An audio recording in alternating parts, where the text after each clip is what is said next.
In this video, I'm going to give you 5 lessons to help you beat a toxic situation. I am Paul Leon. I'm a full-time sales trainer, MBA candidate, and part-time podcaster. I've survived several toxic situations in my professional career. One situation was so intense, it required over 40 appointments with a therapist just to psychologically survive and focus on my work. If you believe in positive people management like I do and a psychological safe place to work, hit the like and subscribe button. The first lesson is you want to be smoke. The biggest mistake I see a lot of people make is feeding the toxic person. And what poisonous people like to do in the workplace is they like to see you squirm because they like to see you get emotionally bigger than they do. Because what they've done is they've enabled you with that insecurity, and it gives them the feeling of satisfaction watching you be toxic. I wrote 150 PowerPoint slides. Included with that, I wrote a 40+ participant guide once. I completed this task in under 30 days. Now, I had 5 spelling mistakes. Now, I try to be perfect just like anybody else, which is just not realistic. But the way I discovered these 5 spelling mistakes was I got an email, and the email wrote, "Paul, I found 5 spelling mistakes. You are always a bad speller." Let me be very clear. Words like always and never are very harmful in the workplace. Even outside of this example of just keeping it in the corporate environment, if you're in a toxic situation or you feel you're struggling with toxic communication, avoid words like always and never because they don't give you any breathing room. Going back to my point, yes, I did struggle with spelling mistakes because I grew up in the age of the internet where everything was there for me. But even with spell check, ChatGPT, everything we have today, mistakes are still going to happen. So in this email exchange with this toxic person, we went back and forth and back and forth. And that was the mistake I should have not done. What I should have done when I saw that email is I should have done nothing. If you're in this situation, I recommend ignoring them or sleeping on it. Typically, a couple things will happen when you ignore this painful or toxic person in your life. They'll typically try to send you an email that's going to entrap you. And that email will read something along the lines of, "It looks like you made a mistake. Please confirm that you understand this mistake by responding to this current email." What you want to do, instead of responding to that email, if this happens to you, save that email and document it, and in no way, shape, or form respond to that email. What that is an attempt to do, it is an attempt to record you and entrap you so that in your next one-on-one, they can bring it back, they can document it, and it might be something they can use as leverage to prove that you're actually not a good worker and tell a story that might be false.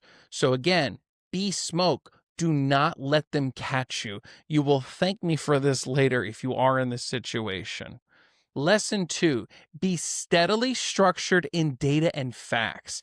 I personally like leveraging the inbox zero method to track my emails. It allows me to tag everything. That's my preferred system. I won't go into how to do that system for this video.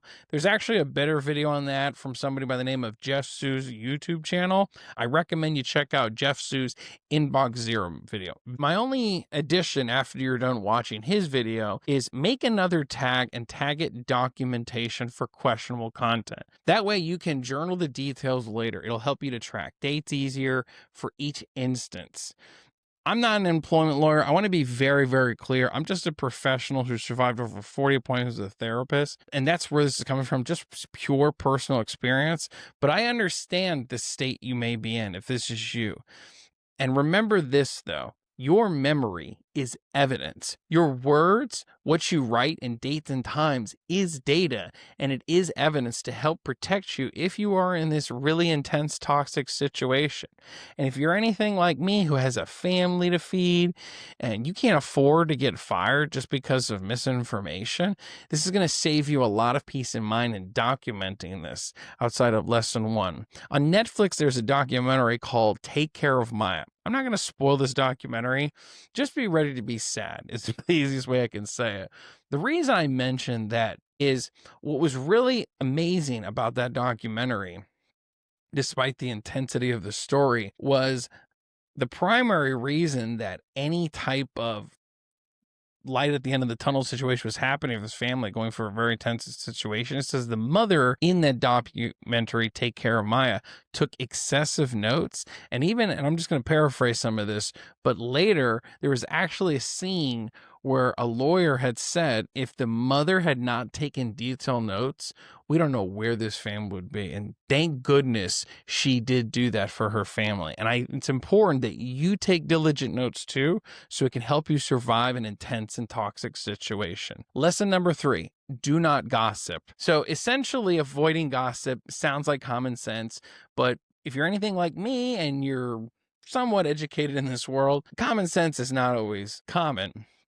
Even there's traps that sometimes toxic people do. They'll say, hey, can we talk off the record? And even non-toxic people will say this. My recommendation to you, if somebody says, can we talk off the record? Just say no. I don't want to talk off the record. Now, if you are a nice person and you like to hear people out and that doesn't work for your style, instead of saying no, what you can say, if somebody says, can we talk off the record? You can say, that's perfectly fine as long as you're okay with me being a sounding board to you for this conversation. Trap is giving advice when you shouldn't, because sometimes the best advice is no advice at all. Growing up, I had a lot of friends that I lost because they would be like dating a girl and then they would vent to me. And I made the mistake of giving advice when I should not have. And then my friend would make up with that girl.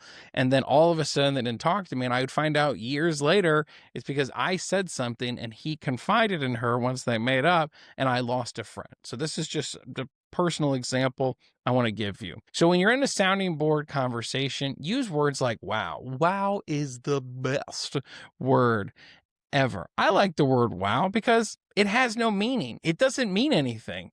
I ate curry chicken and hurt my stomach. Wow. I'm considering creating a board game called Zucchini Farmer. Wow. I heard my dog call me ugly yesterday. Wow. Another story I'll give you to illustrate this point further is there's a tale of a man who discovers that his student is gossiping about him. Eventually, this student realizes the errors of his mistakes, and he goes to the older man and he wants to say sorry. He says, what can I do to make an amends for you? To say I'm truly sorry and that I should have never gossiped about you in the first place. And the older man says, I want you to meet me in a canyon. And he tells him to bring a feather pillow with him.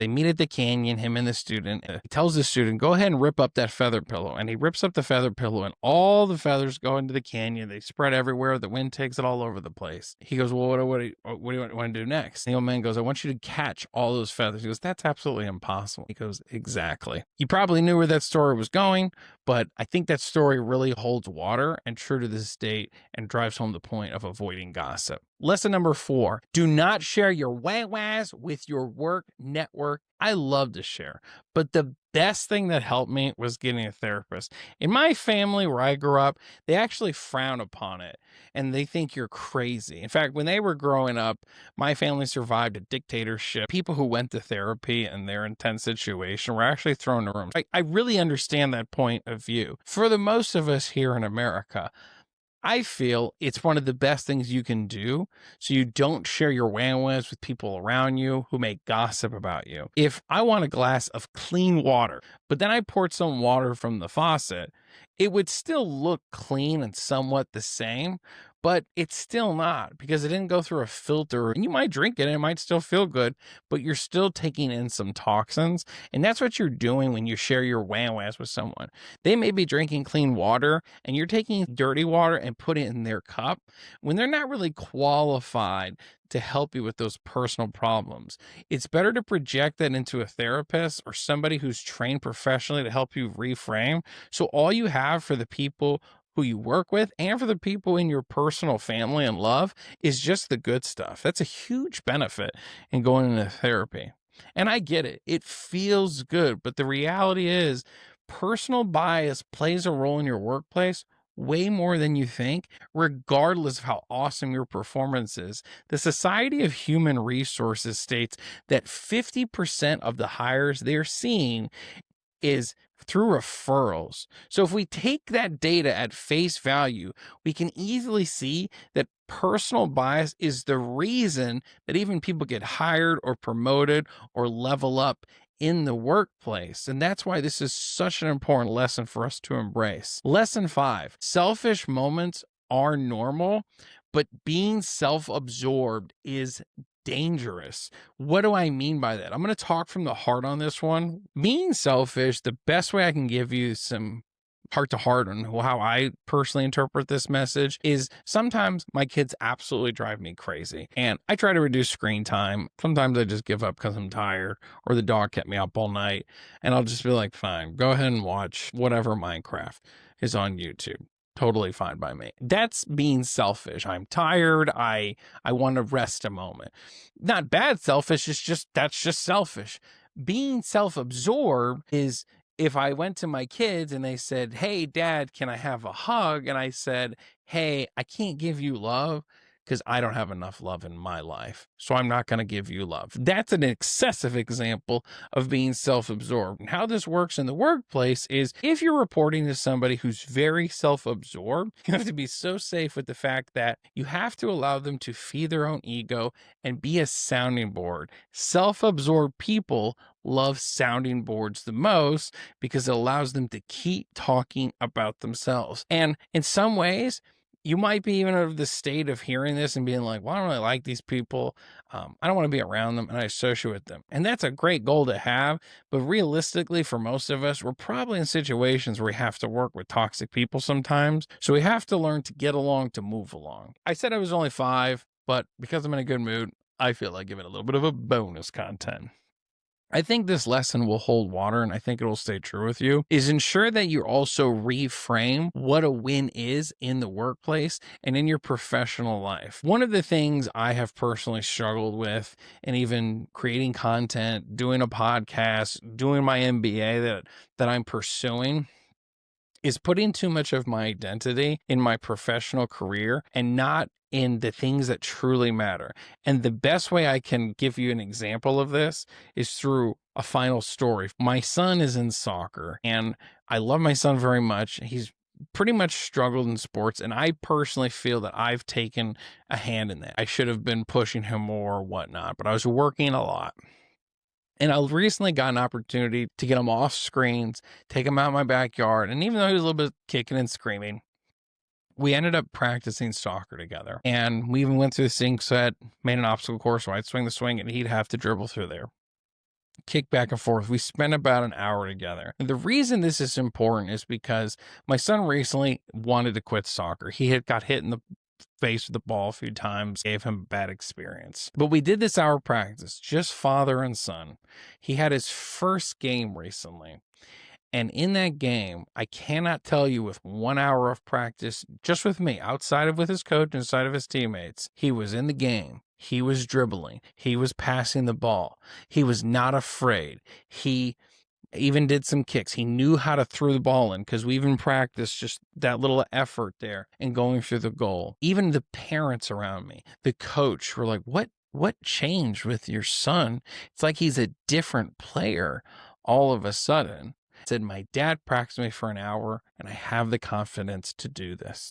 That right there is the best win that I've had in a long time. I've done over 80 podcasts. It felt better than that. I've had major executives reach out to me from Fortune 100 companies, 1,500 companies to be on the podcast. Even though those are really cool accolades to talk about on a professional level, nothing felt more important to me than hearing my son say that. If you have this moment, I hope you do.